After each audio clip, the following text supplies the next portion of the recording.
Hi everyone. The question is what to do when your dog is pulling on the leash. Well, you can do a lot of things. You can use a prong collar. You can use a choke collar. You can use an e-collar or so-called correction collar. You can yell at your dog. You can put him a harness on. You can do so many things. But let's see first of all why your dog is pulling on the leash.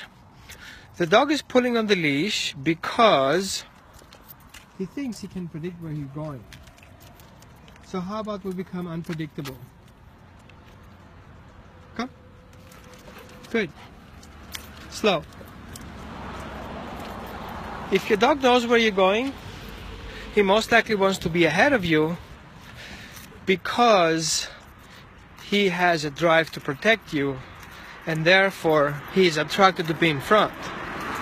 You can change that by introducing him that going in front of you really doesn't get him any further. Good. Slow. Good job. Good. Easy. If you rely on your collar or you rely on the leash, then you create actually a problem, because he will only go as far as he starts having the resistance. And then what you do is you pull back and correct him, and it becomes actually a habit. You're pulling on the leash and he's pulling on the leash. So both sides are pulling in the same direction. But the slower you go, the harder he will pull. So if you correct your dog for pulling on the leash, you actually makes it worse, because your dog doesn't see anything wrong on going ahead. Instead, he believes that you are wrong because you're not going fast enough. That's a problem.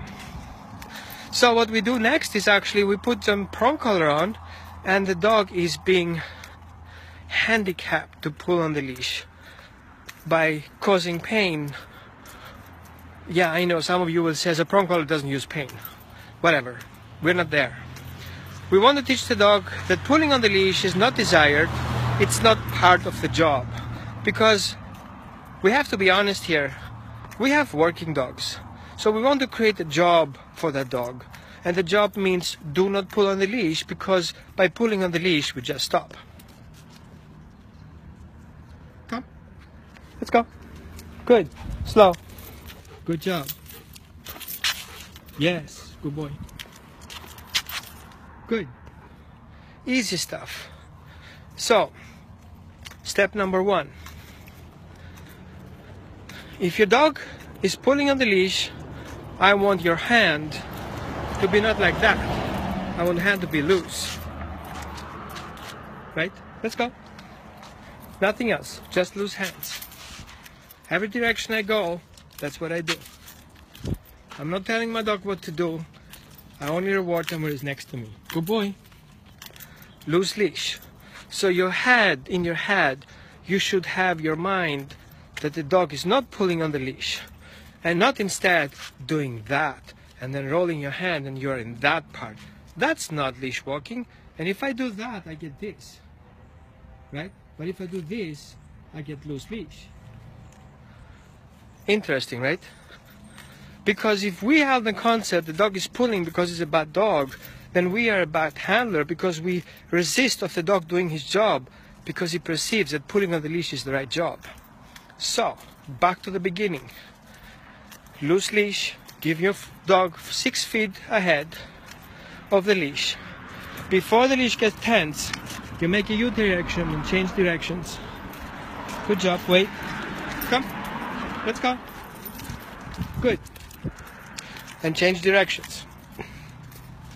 It's important that you're focusing at having your hand loose leash.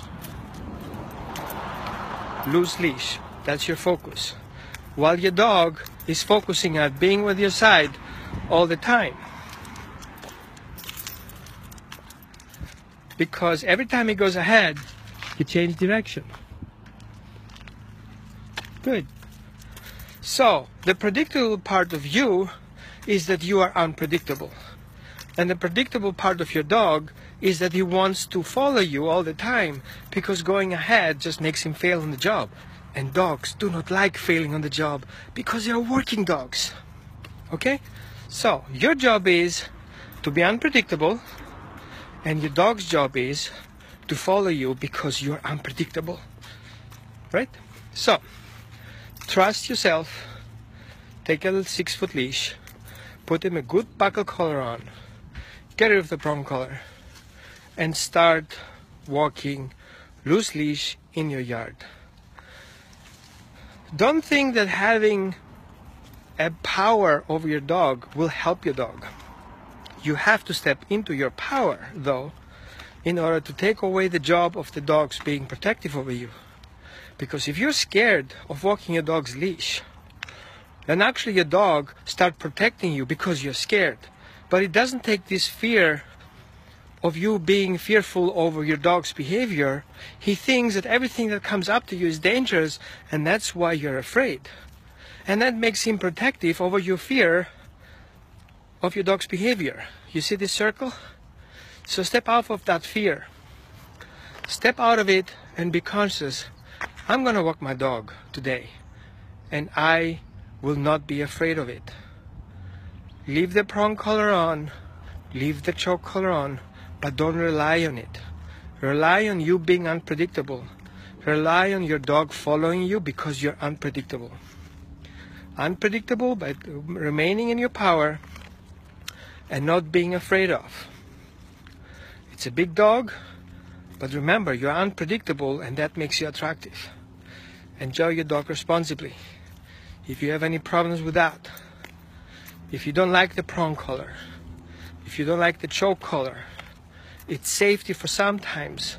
It's a training tool, but it's not a crutch that you can rely on your dog's walk. It doesn't make any sense. The dog should be afraid of you walking with him. You should have fun, right? Let's go. Good. And give your dog a little bit of range. If he's a German Shepherd and you want to be like heel position, then teach him the right heel position and demand it. If you didn't do that, then don't expect him to be next to you, stick like a glue. Give him some range. Let him be free. Just show him the limits, that he cannot go further than your leash. Loose leash, that's what you look for. Let's go. Enjoy. Have a nice week.